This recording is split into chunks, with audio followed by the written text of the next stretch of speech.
Selamat pagi, selamat berjumpa kembali. Pagi hari ini cuaca begitu mendung dan sudah mulai turun hujan. Saya ingin ngobrolkan tentang atau melanjutkan obrolan yang kemarin tentang penghijauan di perbukitan Menoreh ini. Saya melihat bahwa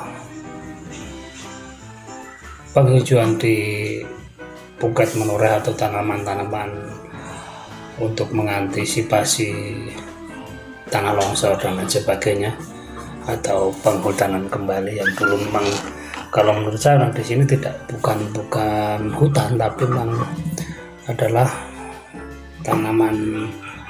tanaman pangan, ada padi, ada jagung, ada sayur-sayuran yang begitu melimpah ketika saya masih anak-anak. Tapi untuk sekarang ini kita sangat-sangat susah untuk melihat tanaman padi, jagung, dan lain sebagainya, tanaman ketela yang menjadi sumber makanan bagi penghuni masyarakat di perbukitan Menoreh ini. Yang kita lihat adalah hamparan tanaman kayu. Ada kayu albasia, ada kayu mahoni, ada kayu jati, dan lain sebagainya, dan itu campur sari memenuhi perbukitan Menoreh ini. Kalau menurut saya ketika saya masih kecil ini, kita melihatnya ketika masih kecil ini memang ini adalah hamparan belukar, ada sebagian besarnya, sebagian kecil untuk tanaman pangan. Ini kita melihat jarang ada tanah longsor. Tapi ketika penghijauan atau program pemerintah mulai dijalankan, itu penghijauan atau penghutanan kembali di perbukitan Menoreh ini, untuk dampaknya beberapa tahun kemudian memang banyak tanaman yang tumbuh subur, tanaman keras dan lain sebagainya ini sangat tumbuh subur. Tapi dalam jangka waktu itu juga banyak tanah longsornya. Terus saya melihat penyempitan lahan tanaman pangan. Dari adanya sawah-sawah sekarang udah nggak ada lagi, cuma ada beberapa hektaran saja, khususnya di Purwosari ini yang berada di, kalau dibilang lebih agak ke bukitnya, ini memang tidak ada, cuma beberapa meter saja untuk tanaman padinya, dan untuk tanaman pangan, jagung dan lain sebagainya sama sekali tidak ada.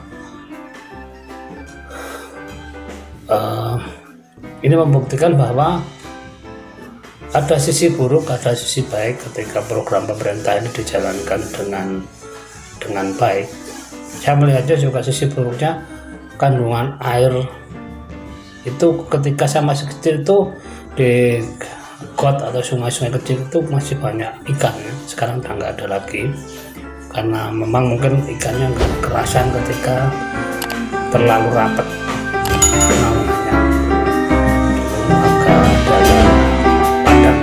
Sedikit, sekarang dapat kerasan lagi, dan itu menjadi sumber pangan juga bagi masyarakat di perbukitan Menoreh ini. Terus yang jelas luasan tanaman pangannya juga tidak ada. Artinya di sini sumber pangan tidak ada, adanya kayu. Ketika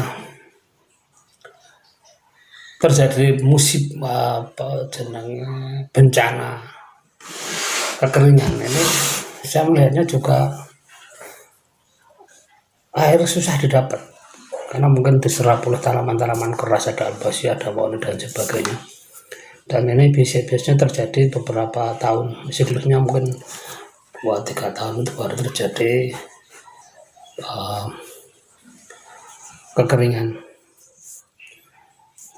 Dan ini menunjukkan bahwa penghijauannya juga menyerap air.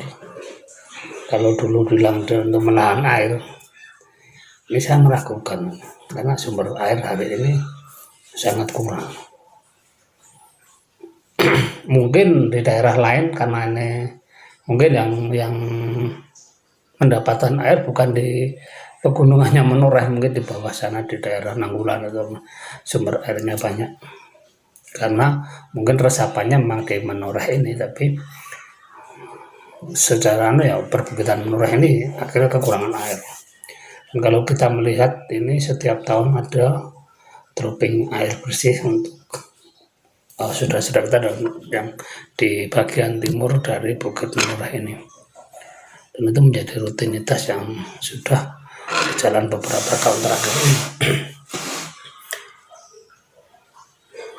Terus dari sisi ekonomi, ketika kita menanam tanaman kerah itu kita harus menunggu 10 tahun lebih, padahal kita tiap hari makan. Artinya sumber pangan yang ada di dalam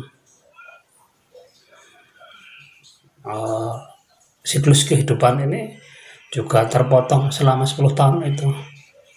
Karena ketika ditanami tanaman keras ini, bawahnya juga udah nggak bisa ditanami apa lagi.